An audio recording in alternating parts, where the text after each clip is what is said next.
हाँ जी, तो स्वागत है आप सभी का एक और नए एपिसोड में। और आज जो हम बात करने वाले हैं ये बहुत ही इंटरेस्टिंग होने वाला है, क्योंकि आज हम बात करेंगे सेकंड टी20 मैच जो हमारा हो चुका है। ऑब्वियसली आप लोगों ने वो मैच देख लिया होगा, उसके बाद लोगों के स्टेटमेंट्स देख लिए होंगे, लेकिन जो मैं आपसे बात करने वाला हूँ वो काफी डिफरेंट है। वो शायद ही आपने किसी और यूट्यूबर्स के मुंह से सुना होगा, बट स्टिल एक नया एंगल है, एक नए पर्सपेक्टिव से मैं बात करूंगा, क्योंकि जो मैच हुआ वो लो टोटल था। वहां पे मैं गलतियां नहीं निकाल सकता। अभिषेक शर्मा के बारे में हाँ हम बात कर सकते हैं कि बैक टू बैक मैचेस में फ्लॉप होना, अब उनके पास सिर्फ 2 मैचेस बचे। और जिस किसी ने भी इस इवेंट को डिसाइड किया था कि इंडिया और साउथ अफ्रीका 4 टी20 मैच खेलेगा, ये क्या सोच कर डिसाइड किया था? क्योंकि अगर इंडिया भी 2 जीत जाता है, साउथ अफ्रीका भी 2 जीत जाता है, तो फिर डिसाइडर तो हुआ ही नहीं। फिर तो सीरीज ड्रॉ हो जाएगी, जो कि न्यूजीलैंड और श्रीलंका का भी हुआ। जिस दिन हमारा मैच था उस दिन न्यूजीलैंड और श्रीलंका का भी मैच था। वो भी एक लो स्कोरिंग गेम था, जहां पे ग्लेन फिलिप ने लास्ट ओवर में 3 विकेट निकाल के न्यूजीलैंड को जिताया। और लोकी फर्गसन, ये बंदा अब जब जब मैच खेलता है टी20 में, ये सिर्फ हैट्रिक्स में डील कर रहा है। पीएनजी के अगेंस्ट इसने 4 ओवर में चारों मेडन डाले थे और इसने 5 या 7 विकेट लिए थे शायद से। और कल के मैच में इसने 3 विकेट लिए और 7 रन दिए 2 ओवर करा के। तो जो भी लोग इंडियन टीम के हारने के बाद ये बात कर रहे थे, इंक्लूडिंग मी, कि ग्लेन फिलिप एक अच्छा स्पिनर नहीं है और एजाज पटेल एक अच्छा स्पिनर नहीं है, तो भाई साहब ये शायद हमारी गलती थी, क्योंकि श्रीलंका में जाके श्रीलंका को इन्होंने स्पिनिंग ट्रैक पे हरा दिया। वहां पे जिस तरीके से धूल उड़ रही थी हर बॉल के टिप खाने के बाद, वो एक्सट्रीम था। और सेम डे पे पाकिस्तान ने ऑस्ट्रेलिया वालों को 22 साल के बाद ऑस्ट्रेलिया में एक सीरीज हराया है। ये एक्सट्रीम चीजें हो रही हैं। और श्रीलंका के अगेंस्ट भी जिस तरीके से सीरीज रखी गई थी, आईसीसी ने जिस तरीके से इस सीरीज को डिसाइड किया था कि श्रीलंका और न्यूजीलैंड 2 टी20 मैच खेलेगा। अब श्रीलंका ने पहला टी20 मैच जीता, न्यूजीलैंड ने दूसरा, और सीरीज ड्रॉ हो गया। कोई भी विनर नहीं है, कोई डिसाइडर नहीं हुआ। थर्ड मैच रख लेते, या फिर एक ही रखना था। जो जीत गया वो सीरीज जीत गया, बट ऐसा हुआ नहीं। और इंडिया और साउथ अफ्रीका का भी अब 4 टी20 मैच है। अब थर्ड टी20 मैच में देखते हैं इंडिया किस तरीके से परफॉर्म करता है। और नेहरा जी ने ये चीज बहुत पहले कह दी थी कि जिस इंटेंट के साथ हम खेल रहे हैं, या फिर जिस पाथ को हम फॉलो कर रहे हैं, हमारी इंडियन टीम फॉलो कर रही है, वहां पे अगर हम ये सोचते हैं कि रोहित शर्मा मारते हुए जाएंगे, फिर तीसरे नंबर पे सूर्य कुमार यादव आके मारेंगे, हार्दिक पांड्या मारेंगे, रिंकू सिंह मार धार तोड़ फोड़ और टीम को मतलब बर्बाद करके छोड़ेंगे, ऐसा हर बार नहीं होगा। तो 3 नंबर पे विराट कोहली चाहिए। और कल जिस तरीके के पिच पे हम खेल रहे थे, जहां पे एक अच्छा स्कोर, एक एवरेज स्कोर ही 160 था, वहां पे जिस तरीके से हमारी टीम कोलैप्स हुई है, इसमें शॉकिंग कुछ नहीं है, या फिर केओस मचाने की जरूरत नहीं है कि हमारी टीम कोलैप्स कैसे हो गई, या फिर इतना लो टोटल कैसे बनाया। ये कोई हाय तौबा मचाने वाला टाइम नहीं है। ये ठीक है, हो गया। हम लगातार 11 मैच जीतते हुए आ रहे थे, 12वां हम नहीं जीत पाए। कल का मैच हमें जीतना चाहिए था। इस पे मैं आपको बताऊंगा कि इंडिया ने जहां पे कैप्टनसी अच्छी कर रहे थे, वहां से किस तरीके से मैच हारा है, इस पे मैं जरूर बात करना चाहूंगा। आज का जो प्राइमरी सब्जेक्ट है वो यही है कि एक जीते हुए मैच को इंडिया ने किस तरीके से हारा है। तो डिटेल में बात करते हैं, बट उससे पहले मैं आपको आपकी रिस्पॉन्सिबिलिटी याद दिलाना चाहूंगा कि आपको वीडियो को लाइक करना है, कमेंट करना है, और अगर शेयर करने का मन करे तो शेयर भी करें, और चैनल को सब्सक्राइब जरूर करें, बेल नोटिफिकेशन को दबाएं ताकि आपको वीडियो सारे मिले।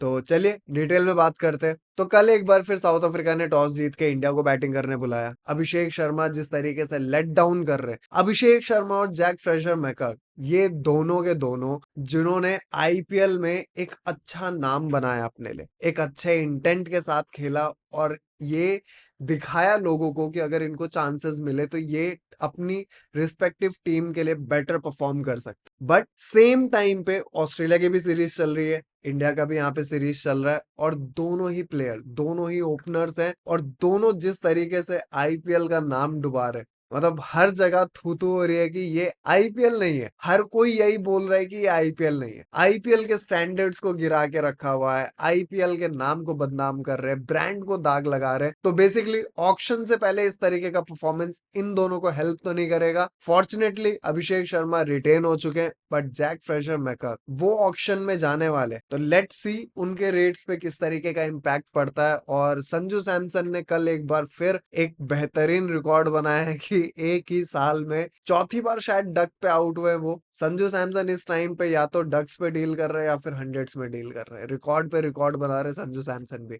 अच्छे बुरे दोनों। और सूर्य कुमार यादव भी कल ज्यादा कुछ कर नहीं पाए। तिलक वर्मा 20 बॉल पे 20 रन बना के खेल रहे थे, अच्छे टच पे दिख रहे थे, थोड़ा सा सेट होके खेलने की कोशिश कर रहे थे। बट जिस तरीके का कैच पकड़ा डेविड मिलर ने, कमाल का कैच पकड़ा था।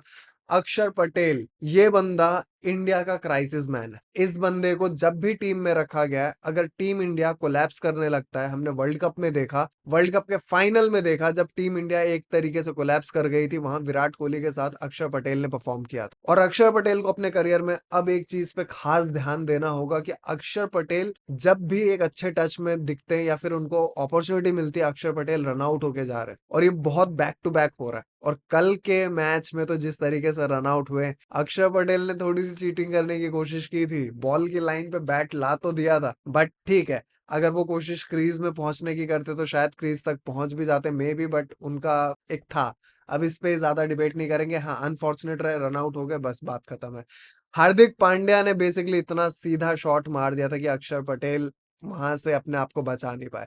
और हार्दिक पांड्या को लेके काफी मिक्स रिएक्शंस है कि हार्दिक पांड्या को वो लास्ट में रन्स लेने चाहिए थे कि नहीं लेने चाहिए थे, अर्शदीप को और बैटिंग करने देना चाहिए था कि नहीं देना चाहिए था।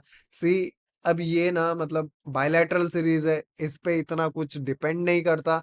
तो अगर एक प्लेयर अपने आप को सिचुएशन में रख के वो कोशिश कर रहा है कि वो मैक्सिमाइज कर सके, और अगर हम इसको प्रैक्टिस की तरह देखें कि एक गेम सिचुएशन में रियल टाइम पे वो इस तरीके के सिचुएशन को हैंडल कर रहे हैं, तो कल वो चीज डिलीवर नहीं हो पाई। लेकिन हार्दिक पांड्या में वो कैपेबिलिटी है कि वो उस तरीके से डिलीवर कर सकते हैं। अब ये पहले से किसी को नहीं पता होता। हर कोई एक इंटेंट के साथ या फिर एक डिसीजन मेकिंग होता है कि जो डिसाइड करते हैं कि हाँ ठीक है, अब नेक्स्ट मैं क्या करने वाला हूँ। और स्मार्ट डिसीजन यही था। रिजल्ट हमें कल नहीं मिला, लेकिन स्मार्ट डिसीजन यही था कि हार्दिक पांड्या जितनी ज्यादा से ज्यादा बॉल खेलते हैं। तो मैं तो खैर इसी पॉइंट ऑफ व्यू में हूँ कि हार्दिक पांड्या ने जो किया वो ठीक। बट जिस तरीके से मैंने इस मैच को देखा है, जब वरुण चक्रवर्ती ने 5 विकेट ले लिए थे, और वरुण चक्रवर्ती इस सीरीज में जिस तरीके का कमबैक कर दिया वरुण चक्रवर्ती ने, कमाल है। मतलब अपना इम्पैक्ट छोड़ दिया। कल 5 विकेट लिए बंदे ने। और क्लासन और मिलर, ये दोनों हैंडल नहीं कर पा रहे वरुण चक्रवर्ती। इनफैक्ट इन दोनों की बात क्या करें, पूरी की पूरी south Africa team Varun Chakravarthy को हैंडल नहीं कर पा रहे।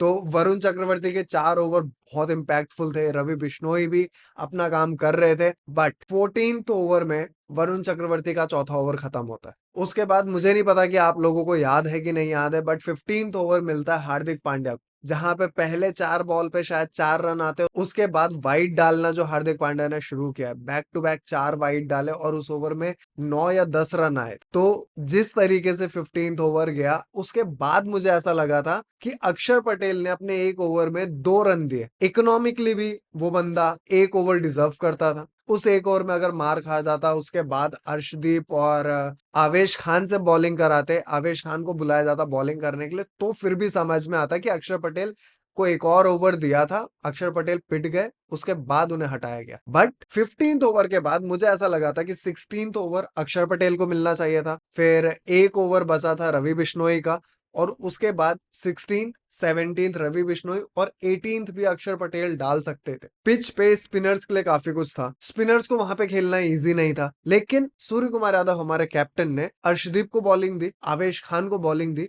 और इन दोनों ने मैच को जिस तरीके से खत्म किया, मैच तो 20वें ओवर में गया ही नहीं, हम 19th ओवर में हार गए। एक टाइम पे जहां पे हम ये मान चुके थे कि यहां से इंडिया जीत जाएगा, क्योंकि सिर्फ 1 विकेट की बात थी। ट्रिस्टन स्टब अगर आउट हो जाता, उसके बाद शायद हमारे लिए बहुत इजी हो जाता, क्योंकि टेल अंडर्स आ जाते और स्पिन कराने के लिए ऑप्शंस थे हमारे पास। श्रीलंका में रिंकू सिंह ने ओवर कराया, सूर्य कुमार यादव ने ओवर कराया, और कल हमारी टीम में रिंकू सिंह भी था, सूर्य कुमार यादव भी थे, अक्षर पटेल भी था। मुझे नहीं समझ में आया कि हम स्पिन की तरफ क्यों नहीं गए। तो मुझे ये माइंडसेट ही नहीं समझ में आया कि अक्षर पटेल के एक ओवर में 2 रन आते हैं और वो बॉलिंग ऑप्शन है, उसके बाद भी अक्षर पटेल को एक तो ये बेंच पे बैठा के रखते हैं। बंदे के पास फॉर्म होने के बाद और बॉलिंग भी कराने के बाद, ऑलराउंडर होने के बाद, फील्डिंग, बॉलिंग, बैटिंग तीनों अच्छी करता है, फॉर्म में भी है। अभी तक जब जब उसे अपॉर्चुनिटी मिली है, उसने कुछ गलत नहीं किया, बट टीम में जगह नहीं बनी, और अगर जगह बनती है तो बॉलिंग नहीं करवाई जा रही। मुझे कल ये चीज समझ में ही नहीं आई कि अक्षर पटेल एक्चुअली में है क्या। बैटिंग ऑलराउंडर है, या बॉलिंग ऑलराउंडर है, क्योंकि बॉलिंग तो हम करवा ही नहीं रहे। एक ओवर में 2 रन देने के बाद भी बॉलिंग नहीं करा रहे। और सिर्फ रिंकू सिंह और सूर्य कुमार यादव ही नहीं, अभिषेक शर्मा भी स्पिन करा लेते हैं, तिलक वर्मा भी स्पिन करा लेते हैं। हमारे पास तो ऑलराउंडर्स ही ऑलराउंडर्स थे 11 प्लेयर में। फिर भी जिस पोजीशन से हमें मैच जीतना चाहिए था, एक लो स्कोरिंग होने के बाद भी हमने मैच को गिव अवे किया, हमने मैच को थ्रो किया। तो मुझे ये चीज नहीं समझ में आई, आप में से कितने लोगों को ऐसा लगता है कि शायद इंडिया ने मैच को थ्रो किया?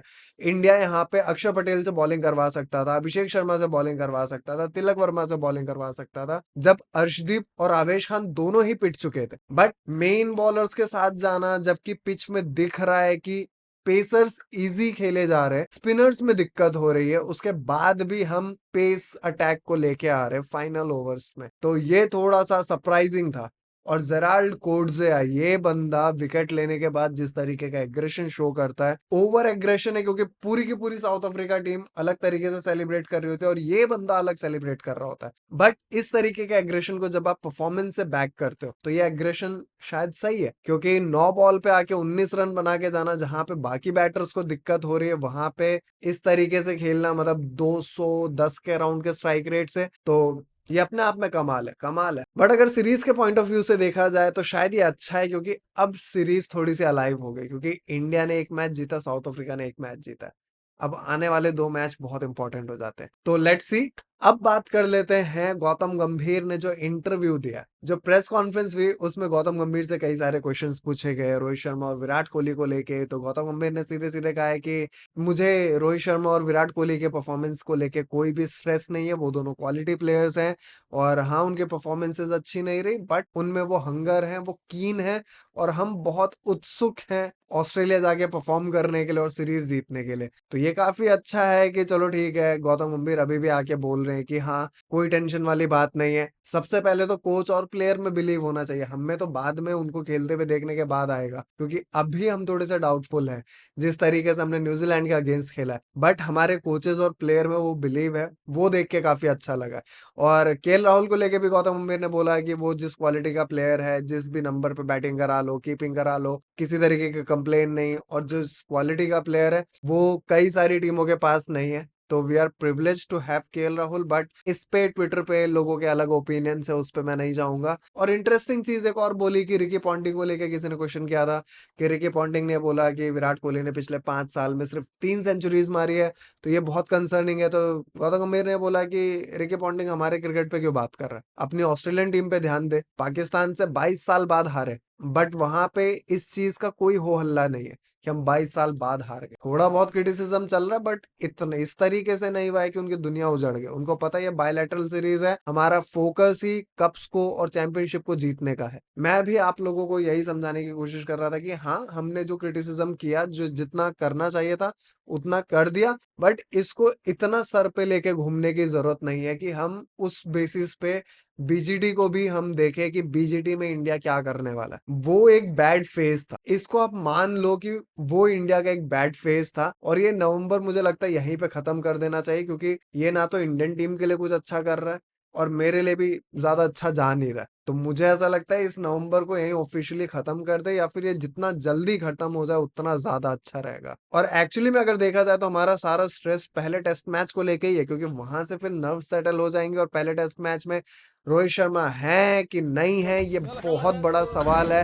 इस पे मेरे दोस्त ने काफी इंटरेस्टिंग पॉइंट बोला था कि बीसीसीआई ऑस्ट्रेलियन क्रिकेट टीम को और उनके बोर्ड को भौचक्का करने का प्लान कर रहा है कि हम अभी बता कुछ नहीं रहे, लेकिन रोहित शर्मा वहां पे अचानक से प्रकट हो जाएंगे। अब ये काफी इंटरेस्टिंग है, क्योंकि बीसीसीआई भी कोई भी ऑफिशियल स्टेटमेंट नहीं दे रहा। गौतम गंभीर से भी पूछा गया, तो गौतम गंभीर ने बोला है कि एज ऑफ नाउ मुझे कुछ भी नहीं पता है कि रोहित शर्मा खेलेंगे या नहीं खेलेंगे। तो ये काफी स्ट्रेंज है भाई, सीधे सीधे क्लियर कर दो यार, इतना क्या फस बना के रखा है। तो ये काफी वियर्ड है। बट सबसे वियर्ड चीज ये है कि हमारे इंडियन रिटायर्ड प्लेयर कमेंट्रेटर्स जिस तरीके की बातें बोल देते, चाहे वो रवि शास्त्री हो, चाहे वो सुनील गावस्कर सर हो, चाहे वो संजय मांजरेकर हो, बिहेव गाइस वाला बंदा, इस बंदे ने एक नया कमेंट किया है ट्विटर पे कि गौतम गंभीर को इंटरव्यूज पे नहीं बैठाना चाहिए, बीसीसीआई से रिक्वेस्ट है कि अजीत अगरकर और रोहित शर्मा को बैठाएं क्योंकि गौतम गंभीर को बात करने का तरीका नहीं आता। ये काफी इंटरेस्टिंग है कि जिस बंदे ने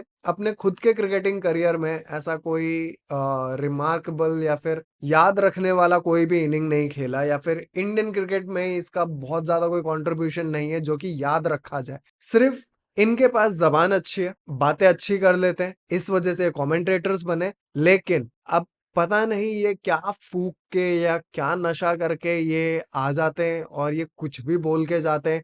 इसने पहले तो वानखेड़े में पिछले साल बिहेव गाइस बोल दिया था, और इतनी मोटी चमड़ी है कि इनको शायद फर्क ही नहीं पड़ता कि लोग इनके बारे में क्या बात कर रहे हैं।